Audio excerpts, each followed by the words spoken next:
Oke, assalamualaikum warahmatullahi wabarakatuh. Selamat jumpa kembali dengan saya di Winha TV. Gimana kabar teman-teman semuanya di kesempatan kali ini? Setelah sekian lama nggak bikin konten, mudah-mudahan teman-teman semuanya tetap dalam keadaan sehat selalu ya. Bahagia selalu, sehat selalu, berkah selalu. Baik, pada kesempatan kali ini saya tidak nge-vlog ya, tapi mau sedikit berbagi tips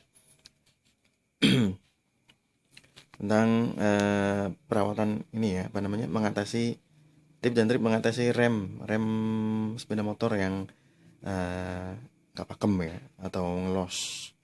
Nah, baik sebelum dilanjut, jangan lupa dukung terus channel ini dengan cara menekan tombol subscribe-nya dan juga aktifkan juga tombol loncengnya. Dan kalau bermanfaat, silahkan bisa di-share ya dan di-like.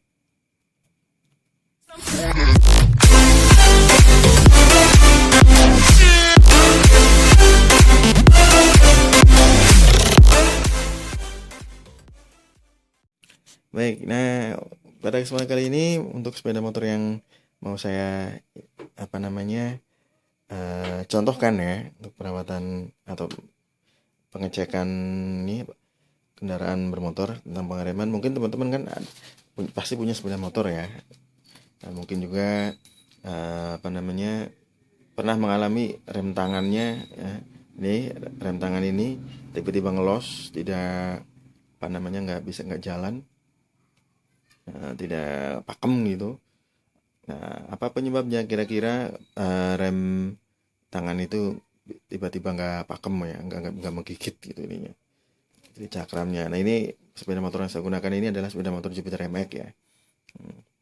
Yang udah cakram nanti, jangan rem depan kan cakram ya. Hampir sekarang mayoritas semua rem sepeda motor itu kan cakram ya. Kecuali yang Grand.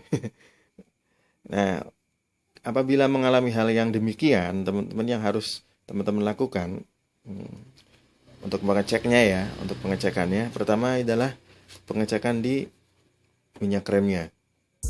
Minyak remnya dicek dulu, apakah minyak remnya habis atau masih. Nah, kalau habis biasanya diantara penyebab rem ini nggak pakem atau ngelos itu karena minyak remnya habis. Ada di sini nih teman-teman. Kalau buat Jupiter MX ya, motor lain, pokoknya hampir semua minyak rem itu ada di sini ya, di atasnya rem ini ada. Nah, caranya ini dibuka dulu covernya ini, teman-teman ya, buka. Tapi saya nggak akan mempraktekkan dibuka ya, tinggal dilihat baut-bautnya aja nih. Ini kan ada bautnya nih, satu, terus yang di atas ini ada nih. Nah, ini dua ya, sini tiga bautnya. Terus ada juga di bawah ini. Nah, ini dilepas. Nah, terus juga mana lagi tuh, satu lagi. Oh, ada di depan sini. Ini di depan. Ada di depan sini lah, pokoknya ada satu lagi. Nggak tahu di mana. Pokoknya ada. Nah, itu ya, pokoknya baut-bautnya dilepas semua. Nanti ada ininya kelihatan. Nah, tinggal nanti silakan di sini baut di tempat minyak remnya ini dibuka, apakah minyaknya masih ada, wah udah habis. Kalau ternyata masih ada, berarti faktornya bukan dari habisnya minyak itu ya. Nah, silakan dicek lagi untuk yang berikutnya. Yang untuk berikutnya dilihat di kemungkinannya ini ada di masternya ya, master remnya. Master rem itu yang ini nih teman-teman, yang di dalam ini nih. Ini master rem. Nah, kalau kampas saya habis, biasanya ada suara srek ini, itu udah suara kasar gitu, biasanya kampasnya yang habis, yang bikin nggak pakem. Nah, terus juga kalau ngerem tuh bunyi srek gitu ya. Nah, terus juga nggak pakem gitulah pokoknya. Nah, itu berarti kampasnya ya yang habis. Tapi kalau tidak ada bunyi kayak gitu, coba dicek ininya, master remnya, seal master rem. Nah, sealnya. Jadi caranya itu dibuka covernya.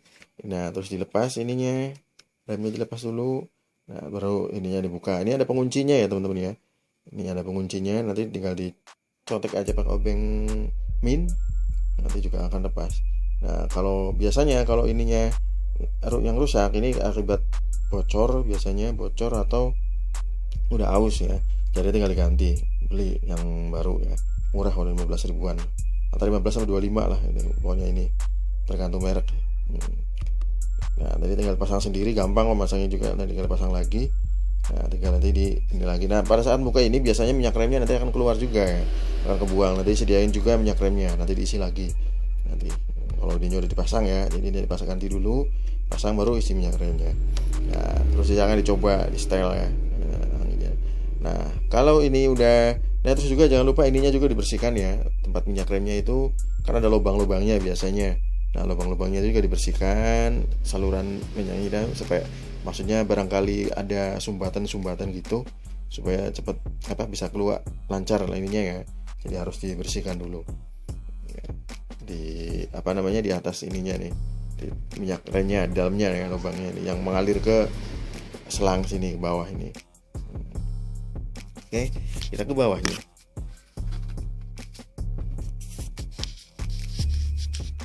Nah, ini kan minyak rem kan lewat sini teman-teman ya. Nah, sini. Ke sini. Nah, kalau sekiranya itu yang di atas sudah di ini tetap nggak ini lagi, nggak masih nggak pakem juga. Dicek juga ini, dilepas ini ininya. Dilepasin semua, dicek ada ininya enggak, ada macetnya enggak, siapa tahu kotor gitu, bersihkan dulu. Biasanya nggak main juga ini. Nah, ininya dibersihkan. Nah, kalau udah dipasang lagi, nah terus juga ininya dibuka dulu rodanya ya. Rodanya dilepas dulu atau ininya yang dicopot. Masternya ini, cakramnya ini master remnya ini dicopot, dilepas. Nah, nanti di bagian dalamnya boosternya itu dibersihkan ya. Pistonnya ya, piston ininya dibersihkan, kasih minyak pelumas atau oli ya, oli bekas juga nggak apa-apa. Biasanya juga itu faktornya karena karat, jadi ini nggak main, nggak sempurna. Biasanya faktor karat juga atau kotor, jadi nggak sempurna. Jadi silahkan dibersihkan di bagian ininya. Nah, ini saya beberapa hari yang lalu juga mengalami yang itu ya, minyak bener, ini juga bener, ini udah mengalir tapi nggak bisa ini, ternyata di sininya macet di pistonnya. Jadi pistonnya saya kasih minyak nih. Nah, sekarang udah pakem lagi nih, udah mantep lagi ya. Tuh ya. Saya tadi juga sempat apakah cakramnya yang habis, saya bilang cakramnya, kampasnya dicek, ternyata kampasnya juga masih bagus, stable. Jadi itu teman-teman ya. Jadi untuk rem yang mungkin ngelos ya, barangkali teman mengalami hal yang demikian, itu aja caranya ya. Dicek satu-satu dari minyak minyak remnya. Terus kalau misalkan masih penuh tapi masih bocor tetap tidak pakem, silahkan dicek itunya, saluran minyak ininya bocor apa enggak sininya. Nah, atau juga sealnya diganti bila perlu, baru biar ini saya tahu kadang-kadang karetnya pecah ya. Kalau pecah itu kan bocor, jadi nggak bisa main akhirnya. Nih, itu teman-teman ya, itu caranya ya Nun ya, untuk peliharaannya. Sering-seringnya dicek teman-teman ya remnya, kalau misalkan nih, karena mau kayak gimana juga yang namanya pengereman itu kan suatu yang wajib harus diperhatikan teman-teman ya, karena itu menyangkut keamanan juga ya, safety dalam berkendara. Oke, itu saja teman-teman ya, mudah-mudahan bermanfaat. Kalau sekiranya bermanfaat buat teman-teman semuanya, konten ini silakan di like dan juga jangan lupa di subscribe ya, dukung terus supaya terus semangat membuat konten-konten yang lainnya. Nanti saya bikin lagi konten cara membuka cakram, cara mengganti kampas rem depan tanpa melepas itunya master remnya ya, tanpa menggunakan kunci L pokoknya. Nanti saya bikinin kontennya. Oke, itu saja, terima kasih. Saya lagi ucapkan terima kasih yang udah subscribe, yang belum subscribe saya tunggu subscribe-nya. Dan saya mohon maaf kalau ada salah-salah kata. Itu saja, billahi taufiq wal hidayah. Assalamualaikum warahmatullahi wabarakatuh. Sampai berjumpa kembali.